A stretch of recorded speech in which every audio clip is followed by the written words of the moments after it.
Halo guys, berjumpa lagi bersama saya Roto di channel Karyawan Gagal tentunya cuy. Oke, kita tanpa banyak basa-basi ya cuy. Pasti kalian semua sudah menunggu ya kan cuy. Tanpa banyak ngecrot kita langsung muncratkan aja cuy. Langsung aja cuy kan cuy. Filmnya ini berjudul I Think We're Alone nih cuy. 2018. Ya beginilah filmnya kan. Kita langsung aja ke ceritanya cuy. Jadi gini kisahnya ya cuy ya. Pahami baik-baik biar paham cuy. Di awal film kita tuh langsung diperlihatkan oleh sebuah keadaan yang terjadi di suatu kota cuy. Tidak ada siapa-siapa, tidak ada kehidupan dan juga tidak ada suara orang-orang, cuy.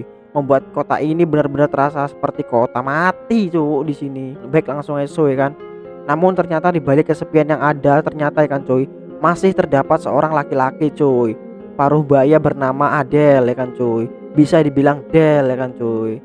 Ya kan, lanjut ya kan, lang to the jut ya kan. Adalah salah satu orang yang mampu bertahan sampai sejauh ini cuy, si Del itu. Jadi gini cuy ya kan. Terjadi sebuah peristiwa mengerikan cuy yang sudah menimpa seluruh umat manusia.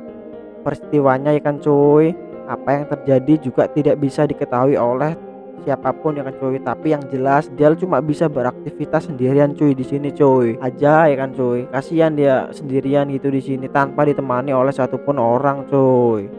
Jadi gitu cuy kisahnya dia tuh si Adel tuh. So guys, what the fuck. Beruntung Del yang sempat sebagai penjaga perpustakaan ini cuy masih bisa mengandalkan perpustakaan itu cuy untuk berdiam diri. Jadi gitu cuy. Waktu demi waktu, ia dengan keterangannya yang begitu luar biasa sampai-sampai Del tidak bisa lagi merasakan apa itu yang namanya berinteraksi cuy. Bahkan saat ini tidak adanya orang yang bisa ia andalkan cuy. Del pun harus mengeluarkan tenaga ekstra demi mengevaluasi seluruh jasad yang masih berada di blok-blok tertentu. Baik itu dari mensterilkan rumah tersebut ikan cuy, membawa mayat-mayat yang ada dan juga mengubur satu persatu cuy. Mayat yang sudah ia bungkus apabila satu blok sudah ia evaluasi, maka Del akan memberikan tanda silang yang berarti blok tersebut telah siap untuk dihuni. Entah dihuni oleh siapa, ia hanya bisa berharap cuy kalau suatu hari nanti ia bisa membuat keturunan yang baru sekaligus mencegah kepunahan umat manusia. Lalu jelas ketiadaan listrik ini cuy juga menjadi masalah bagi Del yang setiap hari harus menunggu terbitnya matahari agar bisa beraktivitas cuy. Namun untung saja kelebihan bahan bakar ini cuy belumlah menjadi hal yang langka cuy sampai sejauh ini. Singkat waktu, Del pun baru saja terbangun dari tidurnya cuy dan ia langsung bergegas untuk melakukan segala aktivitas seperti biasa. Tapi di saat itu juga ia malah tidak sengaja cuy melihat sebuah mobil yang sudah mengeluarkan asap. Ternyata ya kan cuy terdapat seorang perempuan di dalamnya cuy. Karena merasa kasihan, Del sengaja membawa perempuan itu ke salah satu rumah yang sudah ia sterilkan cuy. Dari sini sih sebenarnya ya kan cuy, Del sangat sadar ya kan cuy kalau keberadaan orang asing-asing ini benar-benar ya kan cuy berbahaya bagi dirinya. Walaupun pada saat itu juga perempuan itu langsung berkata bahwa ia tidak berniat untuk macam-macam cuy pada si Del ya kan cuy. Dia tuh baru saja mabuk-mabukan cuy tadi malam katanya si orang perempuan ini cuy gitu gitu kan. Ini langsung aja cuy kan karena tidak tahan lagi dengan segala kesepian katanya si perempuan tadi ya kan cuy yang harus ia lalui ya kan cuy. Mendengar hal itu pun Del tidak mau peduli kan cuy, yang dimana dia sendiri langsung menyuruh wanita itu untuk pergi dari wilayah ini cuy dengan menggunakan sebuah mobil. Pulang dari tempat tersebut, Del kembali melanjutkan aktivitasnya seperti biasa. Tanpa disangka-sangka, si wanita misterius ini malah terus mengikutinya. Wanita yang bernama Grace itu langsung berkata kalau ia ingin tetap tinggal bersama Del kan cuy. Tak peduli ya kan cuy seberapa cueknya Del terhadap Grace ini ya kan cuy. Grace juga menawarkan dirinya cuy untuk membantu dalam mengevaluasi tiap-tiap mayat agar keberadaannya ini lebih berguna bagi Del sendiri.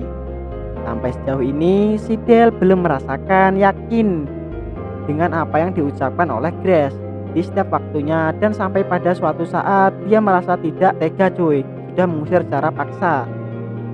Di tengah malam dari situlah Del langsung mengajarkan segala hal yang harus dilakukan oleh Grace setiap harinya, baik dari cara mengevaluasi sebuah jasad serta mensterilkan isi rumah. Tidak sampai situ juga, Grace juga diperlihatkan cara mengubur tiap-tiap jasad cuy yang sudah dievaluasi dari blok-blok tertentu. Kemudian mereka pun berkunjung ke sebuah supermarket yang selama ini sudah menjadi dapur pribadi bagi si Del sendiri cuy.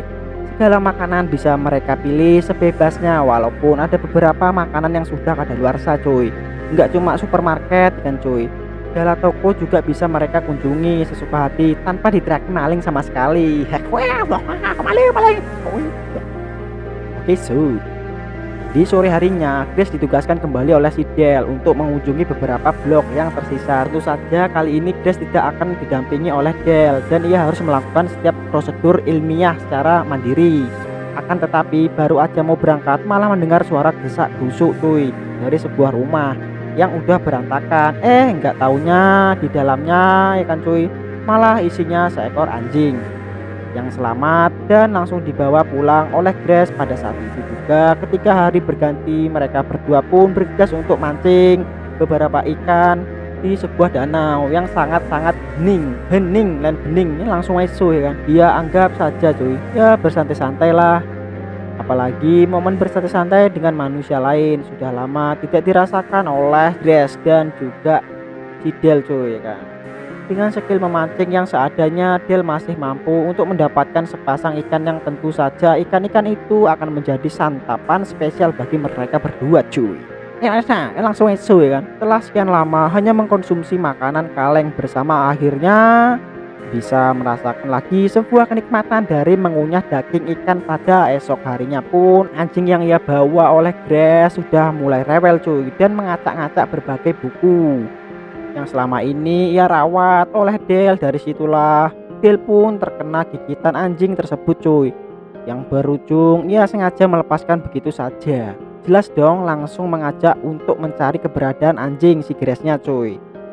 Walaupun pada akhirnya Del langsung mengaku bahwa melepaskan atas perilaku tersebut, Grace pun langsung sedih sesedih-sedihnya cuy, karena ia tidak lagi memiliki siapa-siapa selain Del yang begitu cuek kepadanya.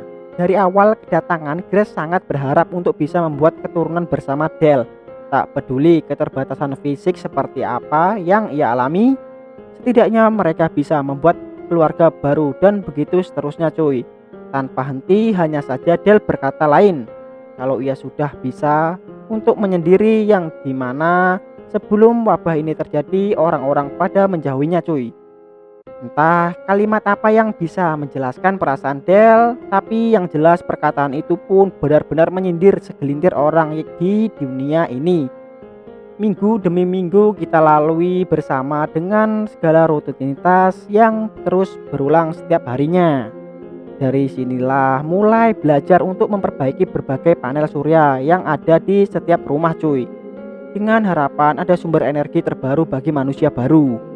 Tidak terasa hampir seluruh blok yang ada di kota ini sudah mereka sterilkan satu persatu, yang walaupun ada satu rumah sih yang masih belum diapa-apain. Padahal sih rumah tersebut sudah berada di sebuah blok yang diberi tanda silang. Ketika masuk, Grace langsung disambut oleh seorang ibu-ibu yang sedang berduduk di ruang makan, yang gak tahu-tahunya cuy ternyata jasad itu adalah jasad dari ibunya Del. Wah kasihannya Del, langsung esok ya kan. Ya dengan kata lain, Del sengaja untuk tidak mau sterilkan rumah ini dikarenakan dia sendiri tidak sanggup untuk melihat jasad ibunya. Meskipun pada akhirnya Del sudah mampu untuk merelakan hal tersebut dan mereka pun langsung bergegas untuk mengubur jasad itu. Setelah selesai berkata kalau ia ingin memberitahu suatu kepada Del, namun tiba-tiba lah kok malah dikasih tahu malah langsung berganti ke esok harinya cuy. Mau dikasih tahu tuh filmnya berubah begitu aja gitu loh. Langsung kita diperlihatkan seorang Del yang baru terbangun di sebuah rumah. Jelas kondisi ini membuat penasaran, apalagi ia juga mendengar sebuah percakapan dari dua orang atau lebih di lantai dasar cuy, yang telah dicari-cari. Tahu-taunya ternyata tempe alias Grace masih tinggal bersama kedua orang tuanya cuy, ternyata yang bernama Patrick dan juga Violet. Tentu dong ia langsung kecewa cuy sama Grace, apalagi orang tuanya itu malah berkata kalau selama ini Del tidak hanya sendirian, melainkan di pusat kota terdapat ribuan orang yang juga selamat dan mereka hidup berbahagia di kota itu cuy. Saat itu juga Del diajak untuk bergabung dengan komunitas tersebut demi memulai kehidupan baru serta meninggalkan kota ini yang tidak lagi ada harapannya. Mendengar ajakan tersebut, Del langsung pergi dari rumah. Yang anehnya lagi, Grace langsung berkata kalau kedua orang tua itu bukanlah orang tuanya cuy. Tidak diketahui yang pasti yang mana ya kan cuy. Ya intinya tuh yang jelas ia tidak memiliki waktu untuk mengurus hal tersebut. Apalagi dengan segala celotehannya Patrick yang menyinggung tentang sebuah komunitas. Walaupun untuk saat ini yang terakhir kalinya ya kan cuy, ia berusaha merayu Del untuk ikut bersamanya demi memulai kehidupan baru dan melupakan masa lalu yang sangat menyedihkan ini cuy. Langsung aja ya kan. Atas ajakan inilah Patrick pun langsung memberitahu bahwa di pusat kota para dokter sudah membuat sebuah alat yang bisa menyatukan kehidupan manusia normal, mungkin tanpa harus mengingat hal-hal sedih yang pernah menimpa mereka sama sekali, maupun orang itu latar belakangnya seperti apa, mereka tetap saja cuy bisa disatukan demi menjunjung tinggi rasa kebahagiaan dari masing-masing orang.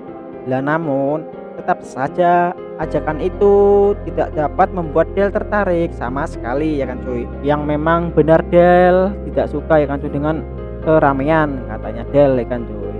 Dan dia langsung memulai segala aktivitas seperti biasa, meski kali ini ya tidak ada Grace yang menemaninya cuy. Sedangkan Grace sendiri sudah berangkat ke pusat kota sambil ditemani oleh kedua orang tuanya. Sampai di suatu saat waktu cuy, Del merasa kalau ia harus mencari tahu keberadaan Grace sambil melihat-lihat keberadaan sebuah kota yang dimaksud oleh Patrick. Pada saat itu jugalah Del harus menempuh perjalanan yang cukup jauh dan tentunya sangat memakan energi. Seperti halnya ia harus terus-terusan berganti mobil dan juga beristirahat di pinggir jalan. Dengan waktu selama 3 hari, Del akhirnya melihat kota tersebut yang memang benar ada kehidupan di dalamnya. Tanpa basa-basi lagi, Del yang berhasil menemukan kediamannya Patrick langsung bergegas untuk masuk secara diam-diam demi mencari seorang Grace, dan ternyata berada di ruangan dengan banyak sekali kabel-kabel yang tidak jelas dihubungkan ke tubuhnya ya kan cuy. Usutnya usut sih dipaksa untuk mengikuti terapi cuy yang sudah diterapkan secara massal terhadap orang-orang di kota ini, yaitu penghapusan memori masa lalu demi memulai kehidupan yang baru. Sudah jelas Patrick bersama Violet bukanlah orang tuanya Grace, melainkan mereka adalah orang biasa yang tidak saling kenal satu sama lainnya. Oke alhasil saat itu jugalah Grace langsung menembak Patrick, sedangkan Violet malah biasa-biasa aja cuy. Dikarenakan Violet sendiri masih separuh sadar kalau ia bukanlah siapa-siapanya Patrick. Keesokan harinya Del bersama Grace langsung bergegas untuk pergi dari kota itu cuy, sambil membawa beberapa ikan hias yang ada di rumahnya Patrick, dengan alasan ikan bisa menemani Grace kapan saja dan tidak akan menggigit Del seperti anjing yang sebelumnya. Dari sinilah Del sadar betul kalau seluruh orang yang ada di kota ini hanya bisa berbahagia setiap waktunya, dikarenakan seluruh ingatan mereka sudah disetel seperti baru, padahal mah keluarga atau teman mereka yang ada sekarang ini sama sekali tidak mereka kenal cuy sebelumnya. Di akhir film, Del bersama Grace memutuskan untuk membuat keturunan baru secara alami serta kembali ke kota asal mereka ya kan cuy, demi membangun sebuah kehidupan yang baru. Ya mungkin segini aja pembahasan alur cerita film kali ini, semoga bisa dipahami. Kalau nggak paham ulang kembali video ini cuy. Langsung aja, terima kasih, sampai jumpa dan sayonara.